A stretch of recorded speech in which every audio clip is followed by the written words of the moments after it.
You're watching 3 Questions with Kat. Overcome your obstacles and find success. Hey everyone, it's Catherine Norland, and I'm here with Sophia. Hi. What? And we are back for another episode of 3 Questions with Kat. I'm so excited. Thank you for having me. I'm excited too. Yeah. People have been asking for this. Aw, This is like, sweet. this is a Love thing. You guys. Love you guys. It's a thing. So, Sophia, what people want to know is what stops people from success? Themselves, I would say. I truly believe this. Like, yourself is your biggest enemy because, yourself. Sometimes you have these bad days where you just beat yourself up for whatever, and I know it's hard to outcome it, but truly, like, believe in yourself and don't be too hard on yourself because you're trying your best, so I think if you change that to become your biggest supporter instead of your enemy, then Ooh. that will take you a long way. That needed to be said for sure, because a lot of times we think it's this outside force, or this is stopping me, my age is stopping me, my race is stopping me, my income stopping me. Not at all. No. True enemy often is staring back at you in the mirror. Yeah. So that's a good one. So how do you overcome obstacles?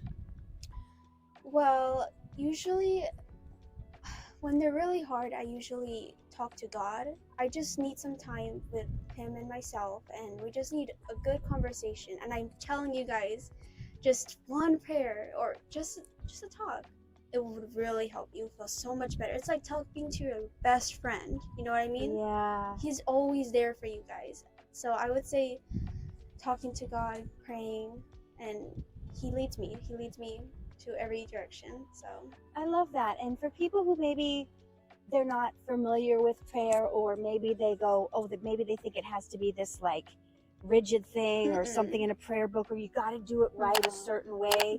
When you said he's like always, or he's like a best friend, or he's like, so how would you, like, can you show them, like, give an example of how prayer doesn't have to be this static, rigid thing that's so holy that you can just like talk to him like a friend? Yeah, so a lot of people would think that, and that's understandable, nothing wrong with that, but really, like, God is just everywhere, and he's there for you, like, in your heart. So you could just really believe and have your faith out there, and just close your eyes and just imagine, like, he's there because he really is, and just talk to him like a normal person, you know what I mean? And you don't have to talk to him in a certain way, just because he loves you and he knows you, so just honestly just talk to him like you would talk to, like, your best friend or your mom or anyone, because he loves you and he already knows who you are and knows the true self of yourself. And there's nothing you have to hide from him, and there's nothing you have to be ashamed of, and God is not there to condemn you, to point fingers at you. He's like, when you mess up, he's like, come here.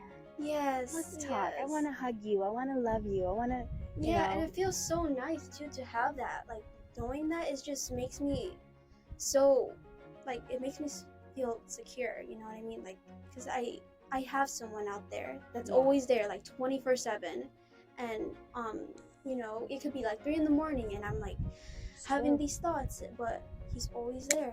Yeah, and those are times where you can't necessarily call a human because you don't want to wake anyone up. Right. So you're right, he's on call 24/7. Right. I love that.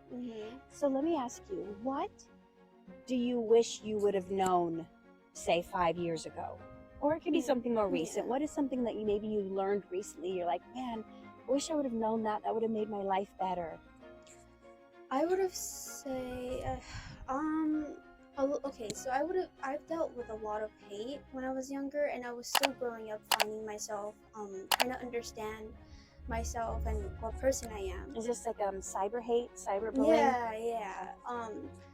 And I would say, like, as long as you know you're not those things of what people are calling you, then that's all you need, because you don't know these people. You have nothing to prove to them. Like, you don't know, they're just gonna try to bring you down, and strangers, don't let them do that, trolls.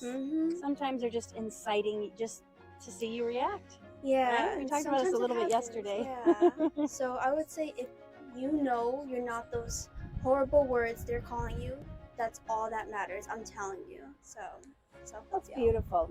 Sophia, if people want to find you and look you up, where can they find you? You can find me on Instagram, Chicorelli Light, TikTok, Sofia.Chicorelli Serna. So, and Threads, Sofia Chicorelli Serna. So, Okay. Spell that for them, Oh, yeah. because that's, you know. Chicorelli Light, ChiCorelli _LITE. And Nice. Chicorelli is same. And Sofia Chicorelli Serna, SERNA. Aw, thank you so much for giving us your wisdom and knowledge in this little episode of 3 Questions with Kat. And I thank you guys for watching. Thank you so much for having me. It's such a pleasure to talk to you and, everyone you have here. All right. Bye for now. Bye, guys. Enjoy your day. Get the tips you need to reach your dreams.